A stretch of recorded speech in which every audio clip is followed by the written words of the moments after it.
All right. Hello, everyone. So excited for you to be here. Okay. So today is day 3. Welcome back. We made it to the middle of the week. And honestly, I have to say that the stuff we're discussing today is probably my favorite part. It always has been. So this is all about the heart chakra today. But before we get into it, I want to hear from you. So drop in the comments. Did you watch yesterday's session on the energy body and the lower 3 chakras? Did you try the grounding practice where you sent your roots down to the core of the earth? Did you try the body check-in with the hand on the belly and the hand on the chest, asking yourself what you need? And if you did do any of those, what did you notice? What shifted for you? Was any of it harder than you expected? Go ahead and put it in the comments. Let me see what your experience was because I really love this part. I love hearing about your experiences and what's actually happening for you because this is the real work. Even though it's pretty simple to do, it might not always be comfortable. Sometimes the body has a lot to say once you start asking, and all of that's okay. That's actually exactly right. And I have one last question before we dive in. Which of the lower 3 chakras felt most relevant for you? The root, the sacral, or the solar plexus? And why? Let me know in the comments. Whether you're here now or watching the replay, go ahead and let me know. Okay. So I want to share something personal with you before we get into the teaching, because I think it's really relevant to what we're talking about today. And because I believe that showing up as a human being, not just someone who's standing in front of you who has all the answers. I don't think I do have all the answers, but I'm pretty helpful. But I know what loneliness feels like. And I'm talking about real loneliness, not the kind where you're bored on a Friday night, but the kind where you're actually surrounded by people and still feel completely unseen. The kind that comes from being the most aware person in the room and having nobody quite understand you. Actually, nobody really understands me at all, usually. And the kind of loneliness that comes from giving so much of yourself for so long to everyone else that you forget to ask yourself what you actually need. So I've spent a very long time being everyone else's person without really having my own person. And what I've learned the hard way, the long way, because that's usually how I do things, is that loneliness isn't just about other people. It's also about the relationship that you have with yourself. And when you abandon yourself, when you push your needs way down, and when you perform feeling okay, when you give from empty because that's what you've always done, or you are actually creating a loneliness within yourself that no amount of other people are going to fill. And today we're going to talk about exactly what that means, what it means to actually come home to yourself. So does any of that land for you guys? Let me know. Feel free to share your experiences in the comments. I'm curious to see. I know I talk a lot about relationships, especially people who get into these relationships and they're so used to wanting to be, loved that they forget to be their true authentic self and they kind of lose who they are in the process. And I have so many clients who come who want to talk about, when they go through a breakup and they're like, "Oh my gosh, like I don't even know who I am anymore. I, spent so much time compromising and doing things to please the other person that you forget who you are." And I like to remind people, especially during that time, that this is a beautiful time for you. Not the fact that you lost yourself, but the fact that now you get to take the time to really rediscover who you are. You get to go out and find out the things that bring you joy and that give you passion and that give you fire. Because as you grow with or without those relationships, you evolve and those things change. So when we go through these deaths and rebirths and these, re-identification processes, it's such a beautiful adventure when you really get to get out there and remember who you are and find the things that make you happy, that make life worth living. So go ahead and tell me if you want, give me your experiences. We can talk about them after. I'm excited to hear, your thoughts on that. Okay, so why does the heart chakra, the heart center, why does this matter? This energy center is the bridge. And everything we did on the first 2 days, the mindfulness, the gratitude, the grounding, the body work, and the lower three chakras, that was the foundation, the ground floor, if you will. And the upper chakras, which we're going to get into tomorrow, the throat, the third eye, and the crown, as well as your connection to source and the divine, we can think of that as the penthouse. But without that heart space being open, none of that's going to connect. The energy can't flow from the ground floor up to the penthouse if the bridge is out. And for most empaths and highly sensitive people, myself included, the bridge has likely been out for a long time, whether that's out of service or you have it so barricaded that nothing can get in or out properly. This doesn't mean that you're broken, because you've learned to protect yourself. Because somewhere along the way, the heart got hurt enough times that it built walls. It made protection. It didn't want to be hurt anymore. And those walls kept out some of the pain, but they also keep out the good stuff, the connection, the joy, the ability to receive, which we're going to jump into today a little bit more in depth. So, like I said, today we're going to start taking down those walls gently, just a little bit at a time, on your terms. We don't want to do it all at once because that's just as traumatizing. So just a little bit, just enough to let some of that light in for you. So when it comes to self-love, I want to talk about something that nobody really tells you. You don't wait until you feel it. That's not how it works. Most people are usually sitting around waiting to feel worthy before they start treating themselves like they're worth something. And it never comes. It's elusive. It just doesn't happen. Regardless of your mindset, it doesn't happen because the feeling follows the action, not the other way around. Self-love is a practice. It's a decision that you make before you feel it, over and over again until it becomes second nature. You act your way into it, you could say. So what does that actually look like? It looks like keeping the appointment with yourself. It looks like saying no to the things that are draining your energy, even when it's uncomfortable. It looks like making yourself that big meal that you really want instead of eating whatever is easy and convenient. It looks like speaking kindly to yourself in your own head, or at least stopping the unkind things first. That self-deprecating thoughts and words are really detrimental because words create your reality. Words, when you speak them into existence, thoughts, when you think them into existence, they help shape your reality. So when you're saying these negative things about yourself, when you're being really self-critical, that affects how your inner and outer world really come out. So self-love really looks like showing up for yourself the way that you show up for everyone else. I want to do a quick check-in with you guys. How many of you are better at taking care of other people than you are at taking care of yourself? Be honest. Tell me in the comments. I know that I fell in this category for a very, very long time. And if this resonates with you, that's the empath signature right there. That's one of the things that empaths generally have in common. So today I want to introduce a concept to you that we're going to come back to in the deeper work, which we'll get to at the end of the week. This is the inner child. This is really important to me. The inner child lives in the heart space, and it's the part of you that was formed before you had the tools to really process what was happening around you, with your family, with your environment, with the people that you came across or had experiences with the things that you heard, the things that you read, the things you learned in school.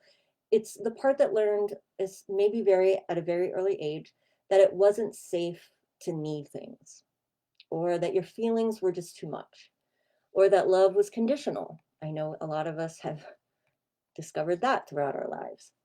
And that made that, and that you had to really earn your place in the room. And that part of you, all of those programs, they didn't go anywhere. They just went quiet for a while. They learned to hide.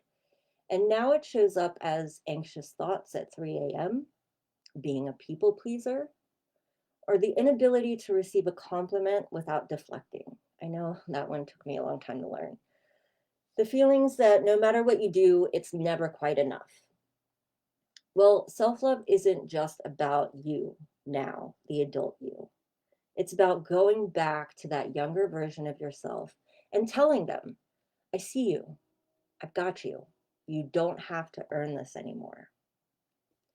Have any of you ever felt like there is a younger version of you still waiting to be told that you are enough, that you're loved, that it's okay to be yourself, that you're safe?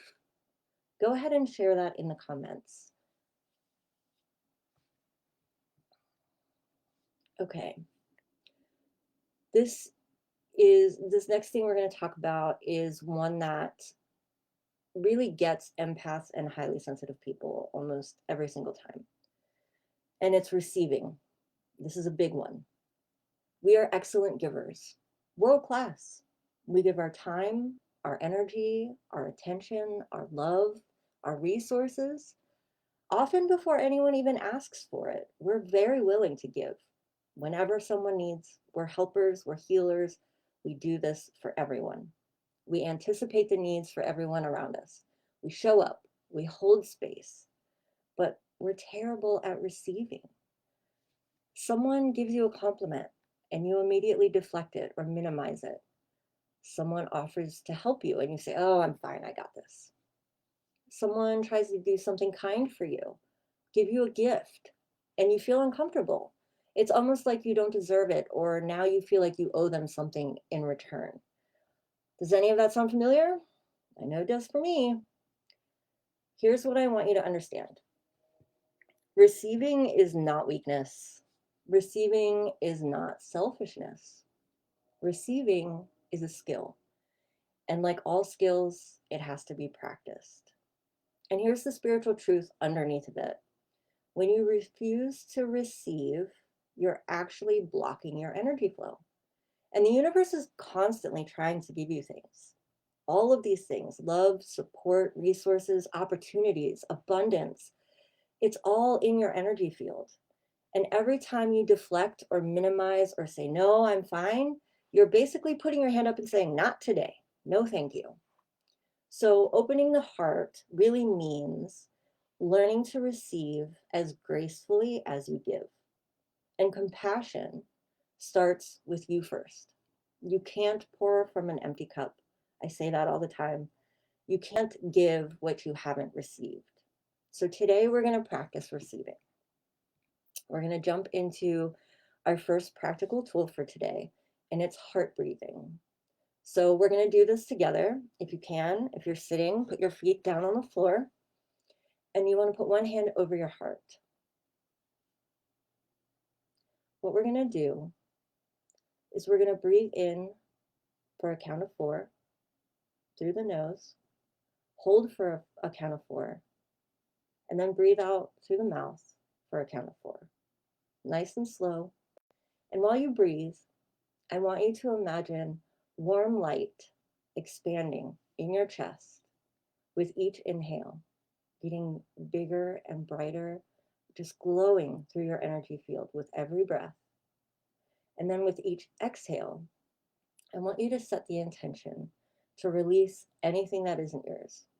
Anyone else's pain that you've been carrying, anyone else's expectations of you, anyone else's energy that you might have picked up today, this week, honestly, this whole year, your lifetime, anything that isn't yours.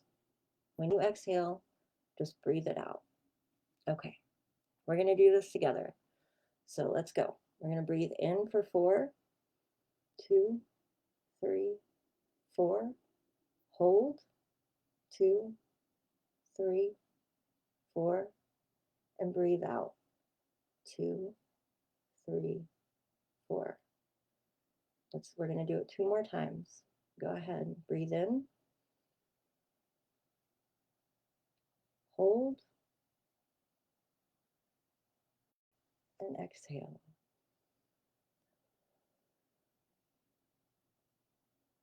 One more time.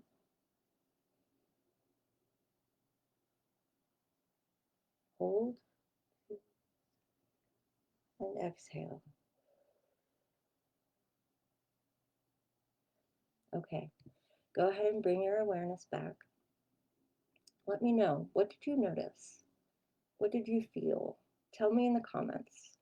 How did you feel before that versus after?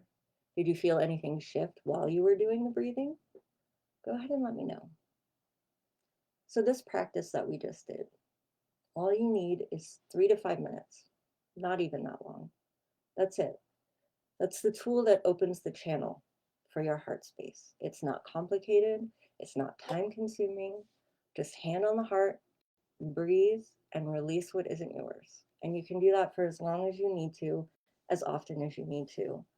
And this really makes space for what is. It really helps you with connecting to your body, to your mind, to your spirit, like we mentioned before, and opens up, that pathway for you to really feel what's going on in your heart space, in your heart center, which is a very important place for meditation, for connecting, for a whole bunch of things. Now we'll go on to the second practical tool that I have for you today. It's the one kind thing. This one is super simple, almost too simple, which is why a lot of people overlook it or just don't do it at all. So I want once a day, just once to start, I want you to do one thing for yourself that you would do for someone you love without a second thought. Make yourself that meal, like we said, that you actually want instead of whatever's easy and convenient. Say the kind thing to yourself in the mirror instead of the critical thinking. Take rest when your body is asking for it. Buy the thing that you keep putting off. Take the class that you really want to take. Learn the new thing. Tell someone you love them. Doesn't matter. Say no to the obligation that's been draining you. Just one thing every day. That's it. Super simple. You're not trying to overhaul your entire relationship with yourself overnight.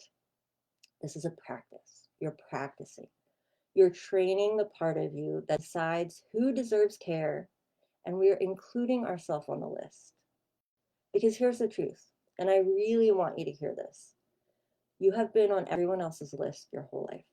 You show up for other people consistently, faithfully, often at your own expense.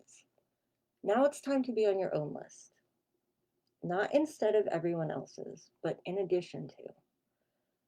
What's one kind thing that you could do for yourself today? Drop it in the comments, say it out loud, make it real, bring it to life. Let us know.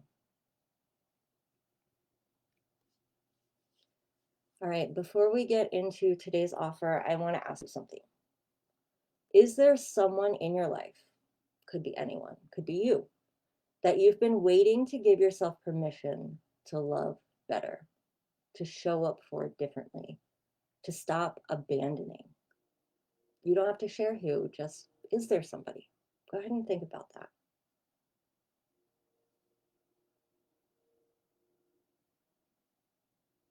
That feeling you just felt while you were thinking about that person, that's your heart knowing exactly what it needs.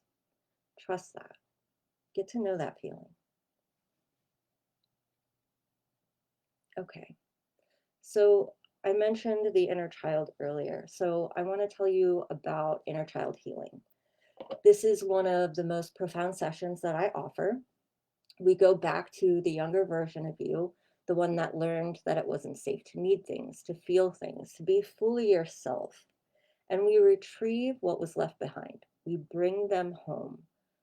I also want to let you know that the Akashic Records reading offer is still available at the challenge sale price. That and the energy healing I offered yesterday are going to expire this weekend. The Akashic records are essentially the cosmic library of your soul's journey. Every lifetime, every pattern, every gift, every wound. And reading them gives you a level of clarity about why you are the way you are and that nothing else can really touch. So if you want more information about either of those offers, let me know in the comments or send me a DM. If you're watching the replay, you can email me at info@divineascensionco.com for more information. So if today's session, all the stuff we talked about with the heart space, the inner child, if any of this really hits somewhere real for you, that's not an accident. That's information. That's data for you. So pay attention to that. All right. Tomorrow is day 4, and we're going to go up. We've grounded. We've come back into the body. Today we've opened our heart space. And now tomorrow we're going to activate the upper chakras, the throat, the third eye, and the crown. This includes your authentic voice, your intuition, and your connection to something bigger than yourself. Tomorrow, we're going to talk about why so many empaths were taught that their truth was too much, that they're too sensitive or too intense. And how can you take your voice back, one honest sentence at a time? We're going to talk about the intuition as a muscle, not a gift reserved for special people. We all have it. We've always had it.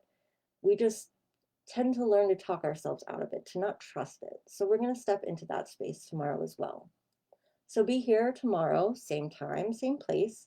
And between now and then, try that heart breathing exercise tonight before you go to sleep. Just 3 rounds, hand on the heart, warm light expanding through your body, releasing what isn't yours. You are doing the work. I see you, and I'm so proud of you. And I will see you tomorrow.